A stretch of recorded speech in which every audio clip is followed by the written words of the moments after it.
On this episode of Guess What, I admit to doing something wrong, and together we discover more things about this magnificent Honda Accord second generation BOSCH iBooster.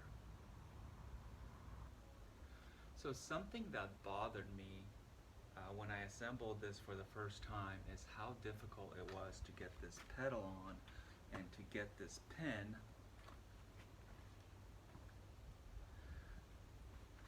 to go in the hole and mate with this push rod, okay?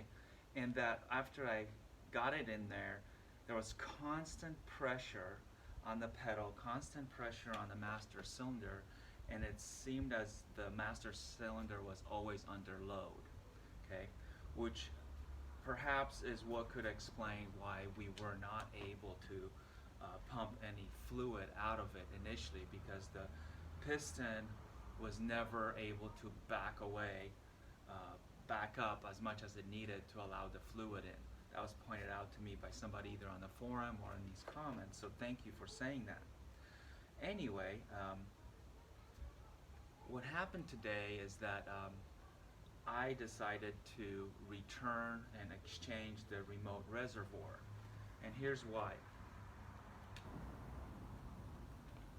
Because I had audio problems in my previous videos, I cut out the part where I discovered that this remote reservoir actually has a piece that was barely hanging on there. So when I went to remove this rubber hose, this just broke off in my hand, but I don't think I broke it because it was just barely hanging on there, okay? So today, on my lunch hour, I ran over to the junkyard and I thought, can I exchange it? And the guy there said, you know what, I'm not sure if we have one, but if we do, sure. And he started heading into the backyard. Now this is a small mom and pop place, so I really like them because I tagged along. And when I went in the back, although we couldn't find a remote reservoir, I asked him if I could pet a few cars. And one of the things that I tried is I tried wiggling or working the pedal with my hand on one of the Honda Accords that was there undisturbed. It wasn't a minor accident, has a few nicks and scratches on it. I'll show you some pictures. And I'll show you a video of how the pedal responds in an OEM Honda Accord.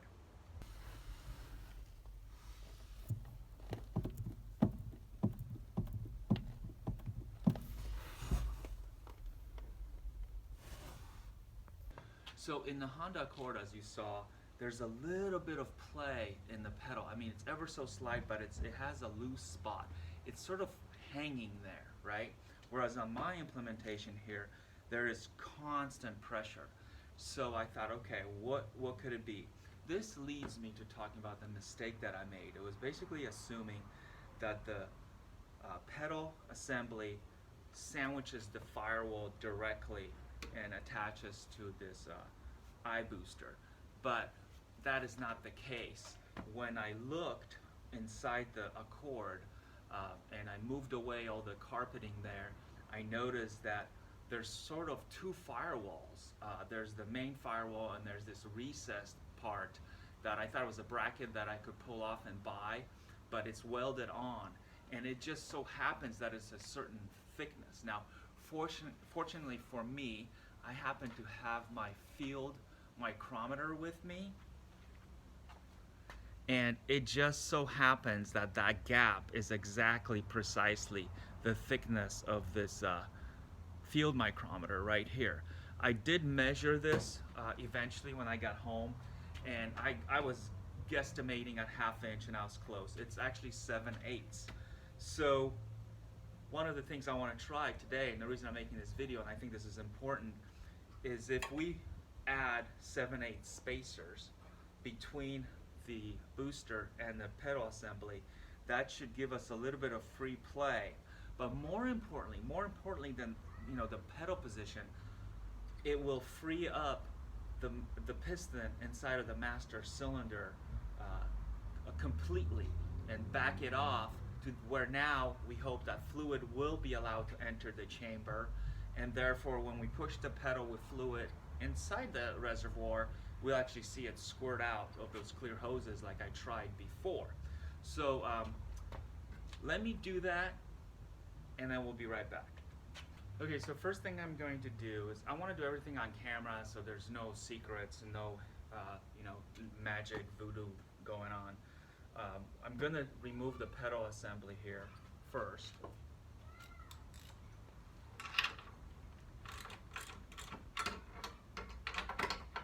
There's 4 bolts and one is inaccessible with the power tool, so I need to do it manually.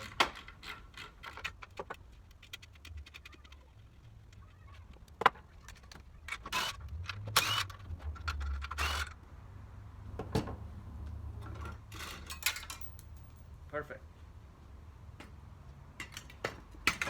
So I just dropped some washers, no big deal. Actually, what I'm going to try first is forget the pedal. We're just going to use this bracket as if it was a vise, and we're going to see if we can lead this thing by hand. Oh wow, this is actually, I'm not sure if I'll be able to do that because this is fairly spring-loaded there.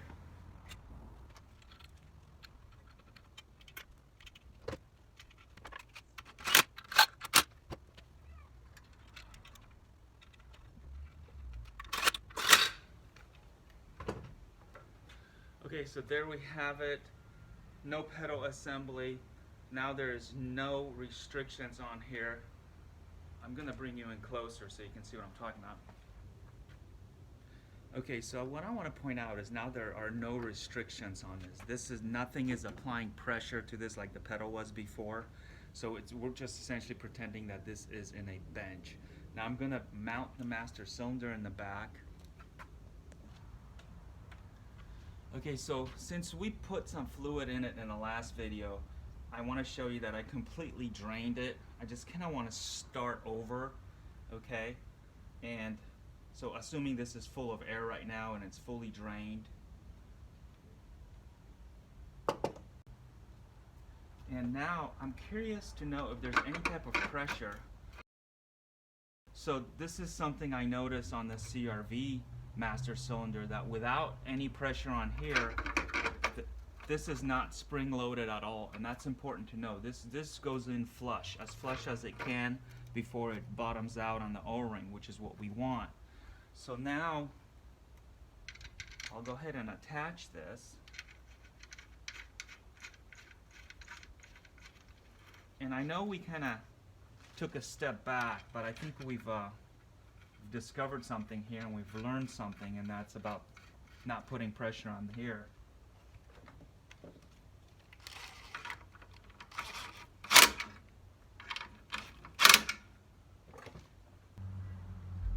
Alright guys, so we have familiar tubes on here, still no fluid in here.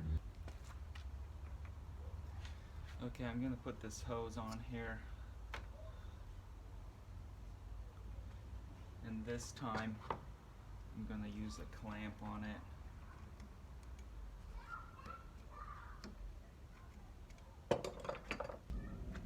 Okay, so we're gonna do the same thing as before, put some fluid in this container. Now this one here is not see-through, it's not oblique, because we're supposed to look at the level in the remote cylinder, I think, or reservoir.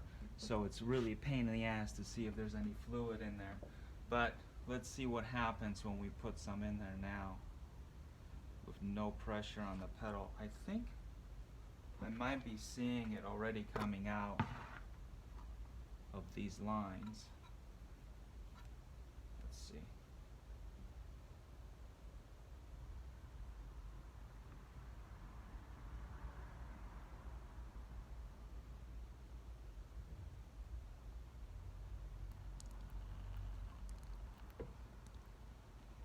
So I don't know if you can see it in the video, but it's flowing out of these lines already. That didn't happen before. So whatever was obstructing it last time must have been the pressure on here. Actually, I wonder if I can put some pressure on there and see if fluid will still come out.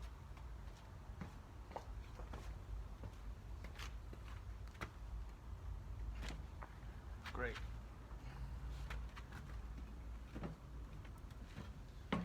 This is super.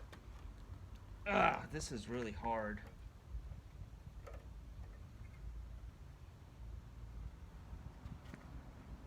I wonder if I can just put a little bit of pressure on there.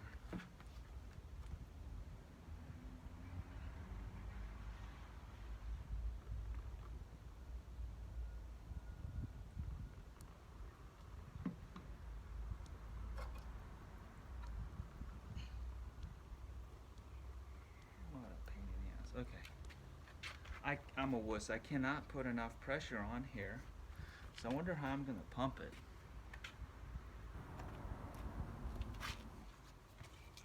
See, this is sort of sharp.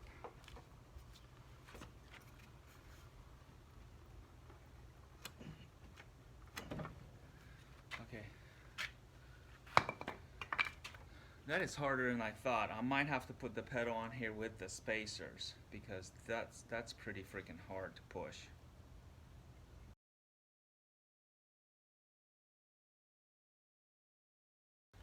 Okay guys, what I'm gonna do is use a bunch of washers to create some 7/8 spacers. The hardware store only had 3/8 or 1/2 inch and not 7/8, and if I'm going through this much trouble, I want to do this exactly right to replicate that spacing, at least in this test situation. So it's going to be 7 spacers, and they have to go between essentially the booster and the pedal.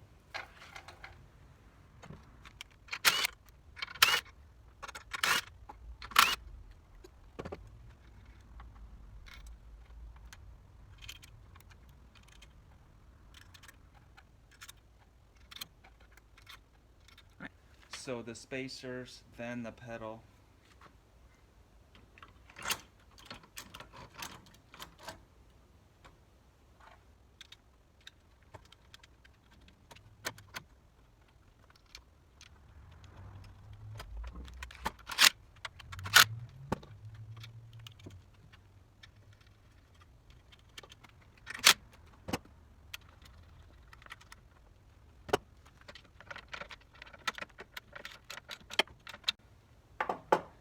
Alright, I know you know what I'm talking about, but I'm going to bring you in closer.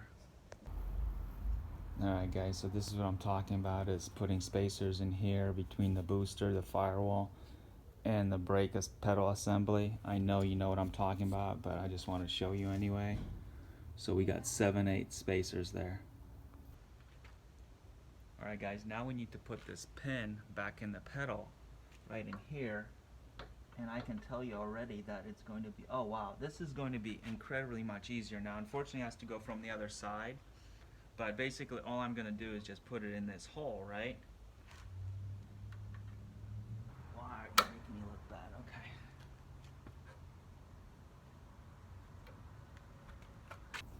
Okay, so there's that pin.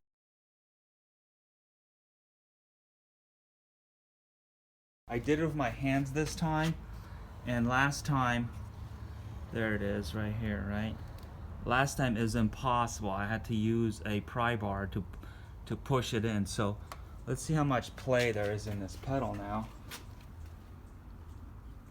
Well, there still seems to be almost tension from the get-go.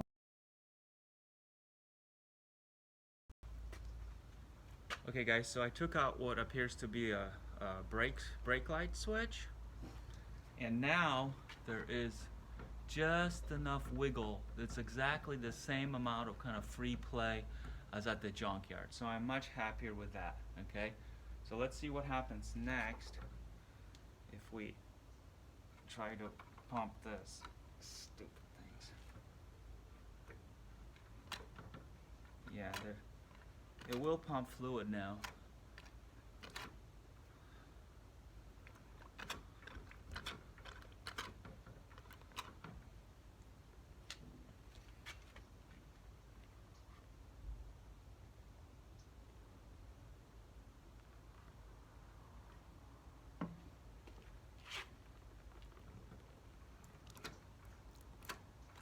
Okay, so that's progress. Now I'm going to show you what I'm about to do next here in terms of these hoses. Both of those hoses will not fit into this hole, okay? They're too big.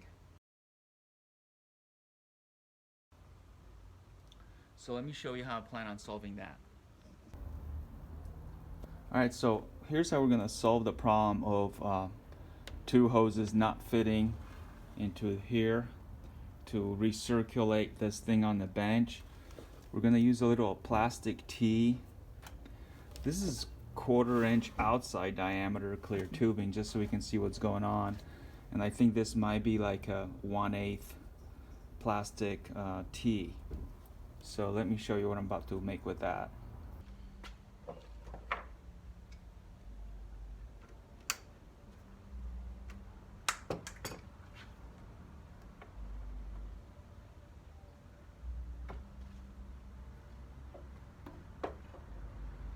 Okay, so to bench bleed, we need to feed this back into the reservoir here and pump it till the bubbles come out like this. Problem is, this nipple is too small to fit these two guys. Alright, so here's how I'm going to solve that. And yes, brakes are a mess. Okay, so I'm going to remove these.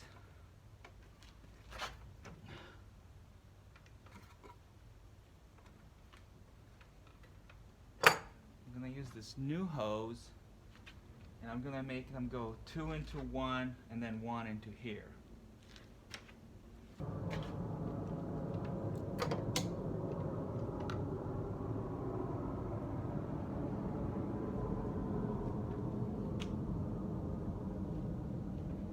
So my friend Arthur tells me the shorter the hose is, the better. So let's see how this does.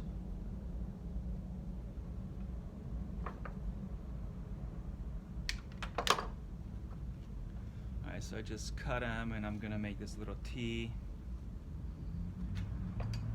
If you haven't treated yourself to a proper hose cutter, I highly recommend getting one. This one happens to be a Husky, but the brands don't matter. Now, the only secret to these is make sure your wife doesn't see it, because she will use it to prune the roses. I kid you not, I busted her. I've used this thing once and I loved it, and then she ruined my frickin' blade on it by pruning roses. Okay, so here's what we're going for. Okay, I hope you can see this. So we have this little T going on here.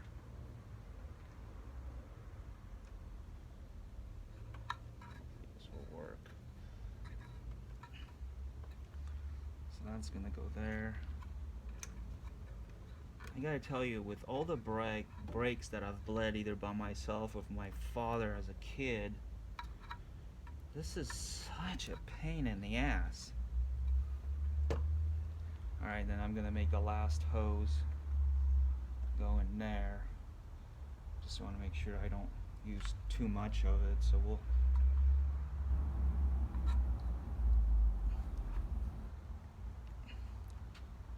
okay. Something like this, hopefully that's bottoming out in there.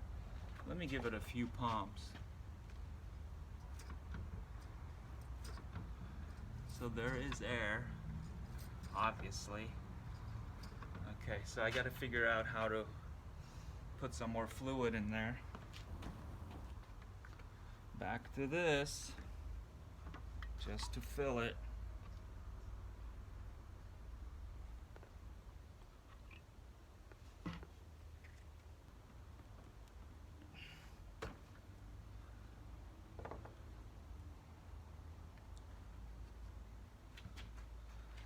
Okay.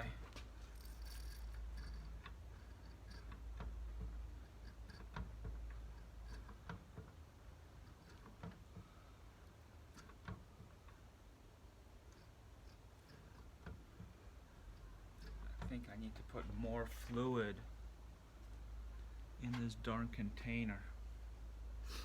That's becoming a pain in the ass to do.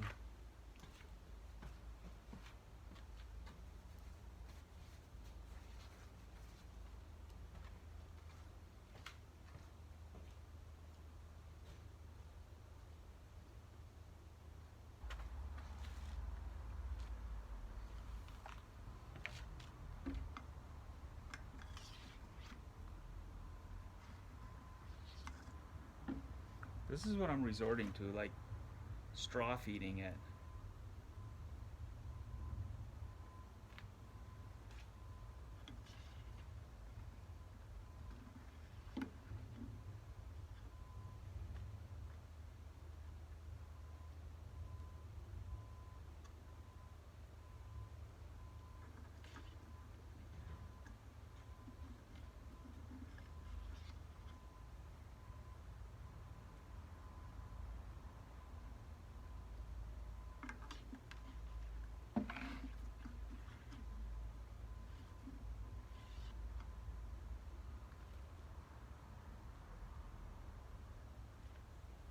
This is crazy.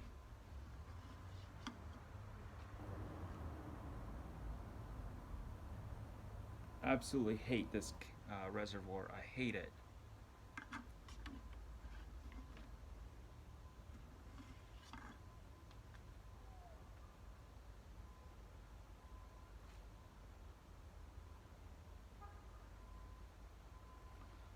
Okay, let's see if this did anything.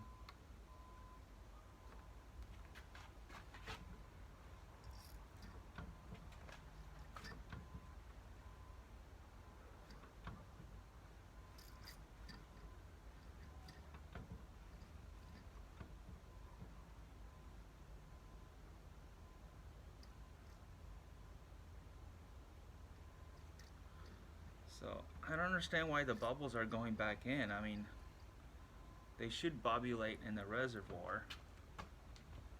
See those bubbles? Look at that.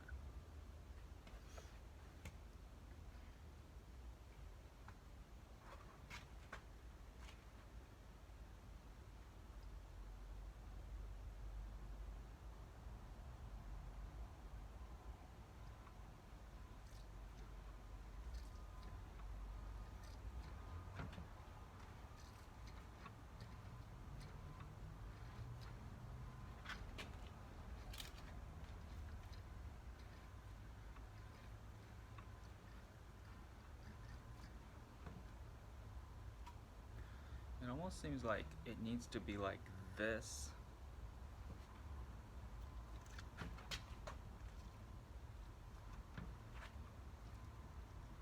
What a pain in the ass.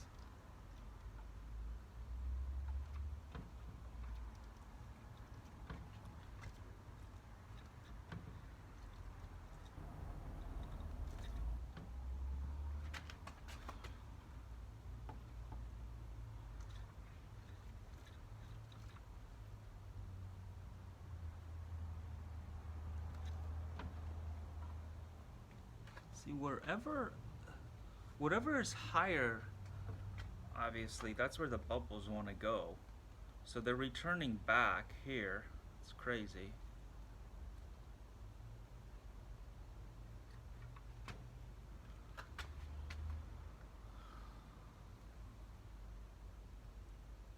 Only thing I can think of is I need to put more fluid in it. Okay guys, I pretty much filled the cuss jar trying to get this dialed in. I think I got all the bubbles out of it. I am pumping it now. And I shortened this hose as much as I could, and I shoved it in there so I think it's bottoming out. I filled this thing the reservoir as much as I could, and now I am gently pumping, not going all the way, and I don't see any air bubbles in there. So I would call this master cylinder air bled, I hope. What I'm hoping to do next is remove these guys and cap them off. All right. All right, guys. So here's the plan. I hope to use these caps to cap off both the outlets on the master to test it to see if it will pulsate if I push the pedal all the way down like the other one was, the CRV one. So let's see what happens when I remove this.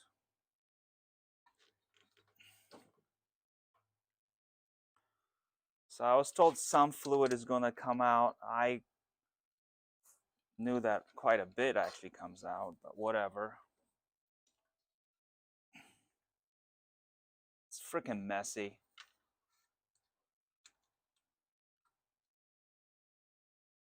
Okay.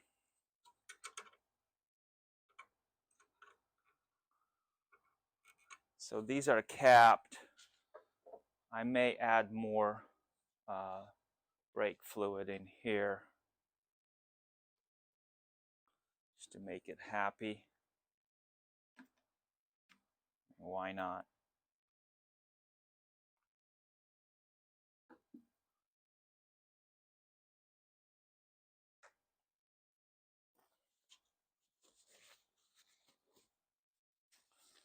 And the next step is going to be to wire it up.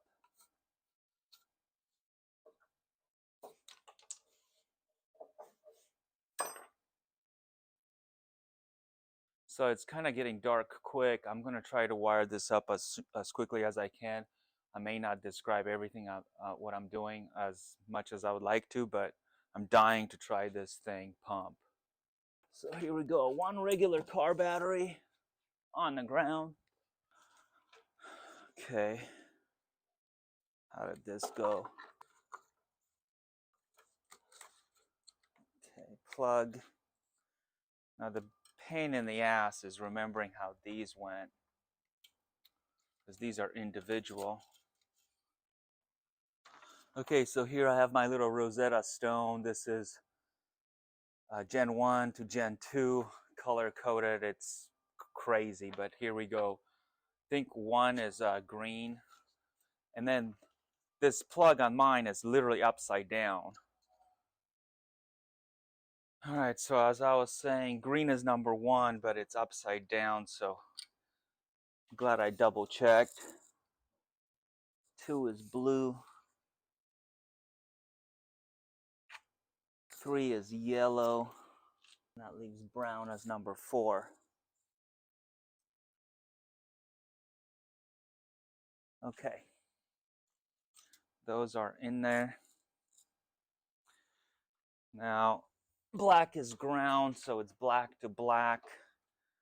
That's not major rocket science. And then the light blue, the fat one with the fuse here, which I changes to red, and it's sparking, so that's plus to plus. And the third one is a red wire that is basically just going to be a ignition key on, which I think this thing has a relay inside of it, and the big fat wires are not connecting until this relay switch turns it on. So we should hear a little thud click now. Ah, I heard it. I heard it. Okay.